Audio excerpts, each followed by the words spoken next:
welcome to the Voice of the Coast. I am your host, Danica. Along with me, we have Evan Boudreaux, who's the director with St. Mary Parish Economic Development. How you doing? I'm doing well, Danica. Thanks for having me. It has been a minute. It has been. No, it's been too long. That's right. We got you on record saying it. So that means let's not do that again. I agree. I agree. Right. We're in the year 2024, and of course, new year. They always say, "New year, new me." What's in store for St. Mary Parish? Let's take it a bit by bit. Absolutely. No, I'm excited. So we're in with a new administration, several new council members that I'm excited to be working with. We are just releasing our 2024 annual work plan that I'm very excited to start implementing and taking the parish on a kind of new trajectory and new direction than what we've been seeing in the last couple of years. And speaking of which, let's go right to it. You know, this show is the good, the bad, and the ugly, of course. So we've had on this show the former parish president as well as the current parish president, both of whom you have worked very closely with, and now with the current parish president, you're working closely with this gentleman, Sam Jones. Kind of give me, maybe if you can, just kind of give me the comparison and even the contrast of working with each individual. That's a good question. I will say, President Hannegriff and President Jones they're just very different leadership styles. I will say President Jones is very hands-on. He likes to get into the weed of things. He's at the courthouse every day. He wants to know how the parish operates and how the parish is working. I think that the future of the parish is going to be bright. I think his experience and knowledge of government as an elected official at different levels of government and working in a governor's staff, I really think that's going to help the parish pursue opportunities that we haven't been able to in the past. I think it does make a difference that he is there and he wants to engage with how the government is operating in St. Mary Parish. So I'm optimistic. I think that it's going to be different than what it was the last 4 years, but I think it's going to be heading for the better. Okay. Something you said, we were talking about this, kind of just getting the feel of where we're going to go with this conversation. And you said the parish president is like the CEO of the parish. Why do you say that? So the way I look at it is simple. The parish president was elected by the people of St. Mary Parish to lead parish government.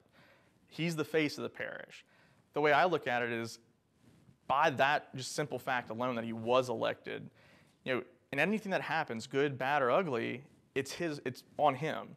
So I think that it's essential that the parish president is engaged in the current day-to-day affairs of parish government. I mean, I think it's just simply put. I mean, if you look at a business, would you want the CEO of a business to not be that engaged with the operations of it? I mean, I think that you look at it, successful businesses and non-successful businesses, successful parishes and non-successful parishes.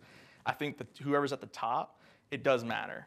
Okay. So that also tells me what your style is as well, because some people don't like that much hands-on, having the top person to be there. So for you, you like having him there. It doesn't feel it's like micromanaged. You actually are working together. Oh, absolutely. And I will say, I've met with President Jones several times since he's come into office, and I will say micromanaging is definitely not the way I feel about his governing style and his leadership style.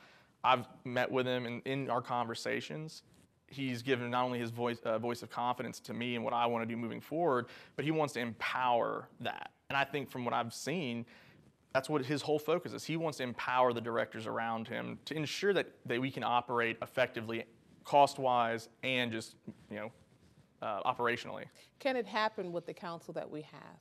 I think so. I think at the end of the day, what needs to happen is, when we were talking earlier, you have a 4-year term. Can things get done in 4 years? And I think it's absolutely possible. I think what needs to happen is, there has to be just a dispersion of egos going around. Like, I think what needs to happen is we have to look at who are we there to represent, and it's the people of St. Mary Parish. I think that, yes, they have their differing opinions, and that's their absolute right to do. That's the whole point of checks and balances. But I do think there are areas of compromise, and in those areas, that's where things need to be focused on. Where can we work together to make things better for the people of St. Mary Parish? I mean, people are ready to see the parish move forward, not be stagnant. Okay. Well, I definitely want to know what are some of the ideas, what are some of the future projects on the horizon. But let's kind of stick here for a second. Absolutely. With the parish and the parish president that we have, the ideas that he has in his head, that he's actually kind of put out there publicly, do you think that the parish council will bite on it? I do. I think, like, for example, the first one being rewriting the charter. I think that what's important with that is, not only is it needed, but our charter is very antiquated. That absolutely has consensus. I think what we need to do is actually start having a charter commission, analyzing the charter, what changes need to be made, working on a proposal, and then putting that proposal to the public and having educational town hall meetings to actually show them why do we need to do this and what do these changes mean for the people in the parish moving forward. Okay, Evan, did you bring that up?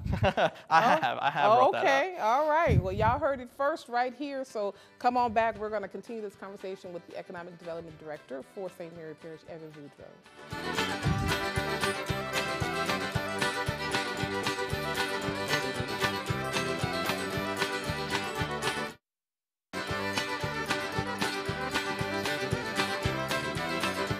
Welcome back. Let's get right back into it. As you heard, we were talking about a charter commission. First time I've ever heard that come up. So you heard it first right here on The Voice of the Coast.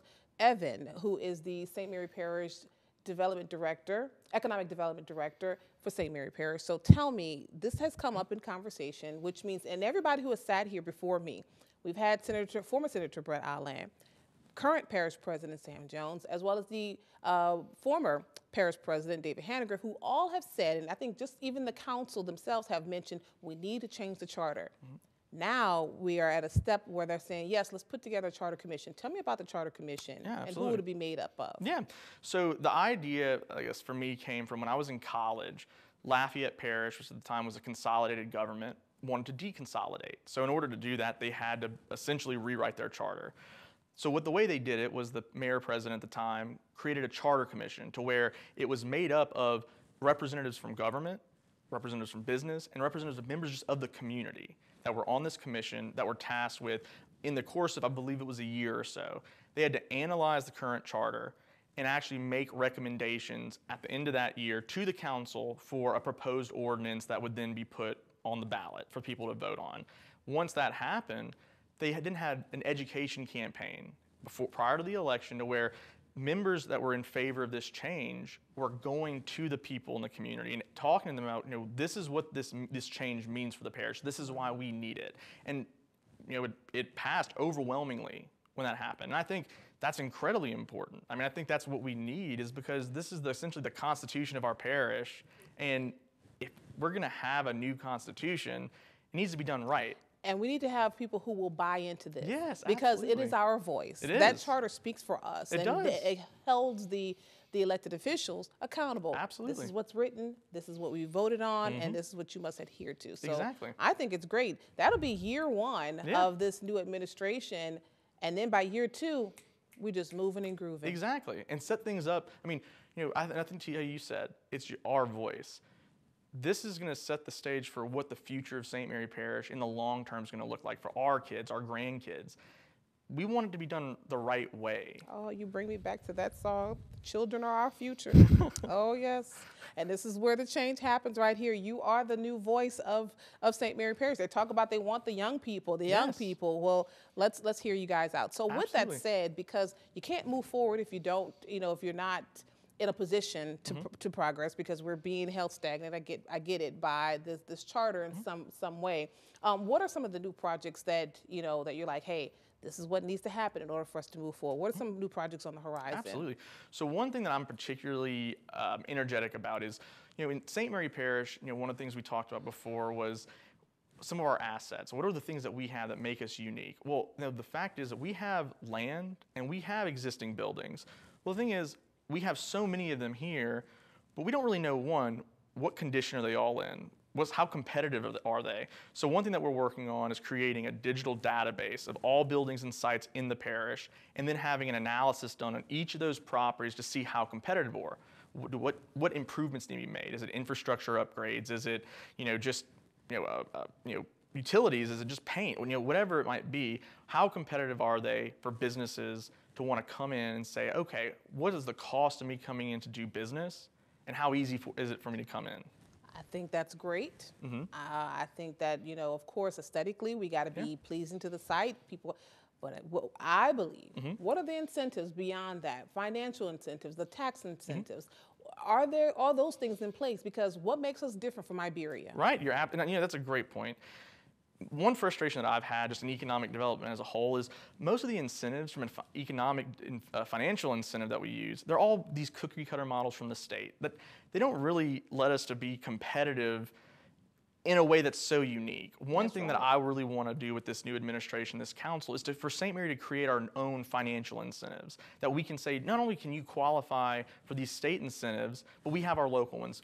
One being something I call is called a TIF, a tax increment financing district, which essentially is drawing a map around the parish and saying a portion of property taxes in those areas are being reinvested back into those areas to make them stronger and more competitive. I love the idea of a TIF. I think that's great. Let's talk a little bit more about it when we come back, because look, I'm gonna hold you accountable. Yeah, hey, please do. So far, so good. Charter Commission, the TIF district. Let's take a break. Y'all come on back. We've got more to learn from Evan Boudreaux.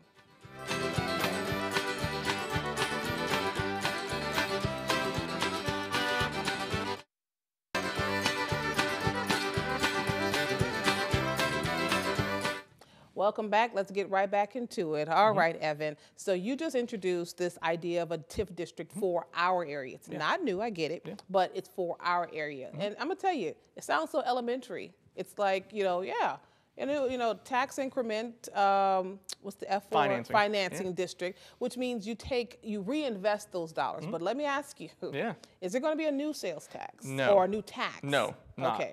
My proposal, this stage is not at all a new tax. It's using a small nominal portion of existing property taxes that we already were paying, taking a small percentage of that, and just basically ensuring that it goes into a fund that's only for these specified areas. That these dollars are being reinvested in for infrastructure improvements, utility expansions, whether it be if we have blighted buildings, ensuring these blighted buildings are at least up to a standard that they can be put back into commerce. It's essentially just ensuring to a higher level of we're keeping local dollars local. Right. And what's the percentage of that you think you might, for the reinvestment? So usually the way I'm looking at it is it varies, but I'm looking at a very small percentage because the point of it is we want it to grow over time. So over the course of however many years, this fund will be to a certain extent to where we can use it as a match for grants to leverage as much money as we can get. So it's not something that's going to be so large to where it's pulling away from other places in the budget. This is a nominal, small percentage of existing taxes that people are already paying. Okay. So it's nothing new, no new taxes. Yeah, no new taxes. Exactly. You definitely got to make sure that is emphasized. So we have these new projects. Let's talk. I was at the parish council meeting, and it did pass this new solar plant, solar farm on the west end of the parish. What in essence is that? So it's basically just, I guess the best way to describe it is think of solar panels, just a big area of tons of solar panels. Essentially what they'll be doing is collecting solar energy, transferring it through transmission lines that will then be put into the grid and then sold off as energy. So it's just really being housed in this community. Yeah. It's not being dispersed throughout the community. Not necessarily. Okay. So it's sold back to the grid and then converted into energy that can be used to power homes and whatnot. Okay. As far as where goes, that depends on who the provider that they're selling it to is. Right. And of course, the individuals who lived in that direct community had some concerns about it, about the safety, how far it's going to be from homes, and they've pretty much, got all their answers to their questions, and it's going to be moving forward. How soon do we expect that to happen? So last I've spoken with, they're planning to start breaking ground this year to where it would be completed, I believe, by the middle of 2025 and then be in operation later of 2025, towards the tail end of 2025. Okay. All right. So one development already on the table. Yeah. So speaking of solar, there's also another solar endeavor or initiative, and it's called First Solar. Correct. Explain that. Yeah. So I'm excited about this opportunity because it's probably our first true partnership opportunity with our neighboring parish in Iberia. So First Solar is a solar panel manufacturing company. They had last year they announced a manufacturing facility being built in Iberia Parish. The location of the facility is about 20 minutes from St. Mary Parish. We have met with the project developer. We have met with my counterpart in Iberia Parish, and we've essentially established a collaboration with them to where we are essentially creating a database for any business in St. Mary Parish for them to register through this, till then they can be put into the pipeline to get contracts with First Solar. The company First Solar emphasized to me that they want 90% of their supply chain to come domestically from within the region. So, and this is everything from metal fabrication shops that can do repairs, to landscapers, to caterers. Additionally, not only are they looking for direct vendors, but this presents an opportunity for existing businesses in St. Mary to become vendors of their vendors. That they have vendors on a much larger scale as well. Those are other business-to-business relationship and opportunities that are going to be created to where domestically, not only are we creating or increasing our business performance, but hopefully that leads to job creation. Oh, and you took the words out of my mouth, and that's what it all comes down to, job creation. Okay, we're going to take another break, man. The time is moving. We've got one more segment to go, so come on back right here on The Voice of the Coast.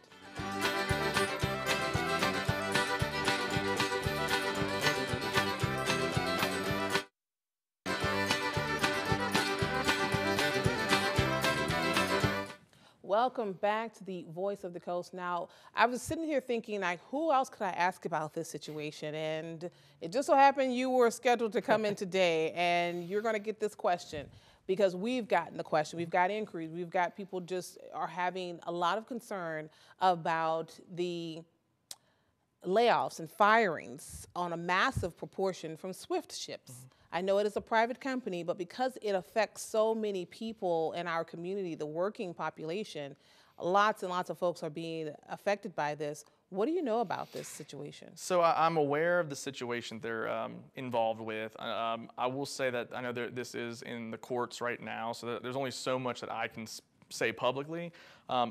I just say that I think that it's unfortunate that the community is having to face this situation right now. And I do want to be clear because there's some folks who may not know. Just so that I could set this up correctly, is that there are individuals who have reached out to us that have said that there have been massive layoffs and firings. People have not been paid in quite some time. So this is, again, what we've been told. And so, of course, that's why I'm asking our Economic Development Director. So I just wanted to set that up correctly. Absolutely. Okay. I think the situation is troubling to me. I think that that's something that I am watching closely. I will say that I think what really needs to happen now is we just need to wait to see what is going to be the result of the judicial process. Mm-hmm. I think that once that's completed, a lot of answers will be had. That being said, to the people that are struggling right now, I will say reach out to my office, reach out to the Workforce Commission. Like, there are resources there to help, and we want to be able to try to help as many people as there are, either find other employment or at least try to get that kind of assistance while this mess gets sorted out. Well, thank you for that. I appreciate that. I know you guys are located online on Facebook at least, and then the number to the Parish Courthouse where you're housed is 337-828. 4100 extension. Our extension is 542. All right, so thank you very much for that, because I know the phones will be hot coming up. Also, Louisiana Workforce Commission, which is also who we've spoken to, at least one individual who contacted us and said, hey, what do we do? And that was the resource that we were able to provide. So thank you for that. But we're going to move on while we have a little more time. We've talked about new businesses, new projects on the horizon. What about maybe even some prospects that, I know you got to be out there looking and doing some headhunting. So, there are 3 prospects right now that I'm engaged with that I think we have a very strong chance to get. One is a cold storage facility. They actually reached out because they've seen the expansion work that's going on with the Port of Morgan City, which I'm very glad to know that attention is getting out there. Working with them right now.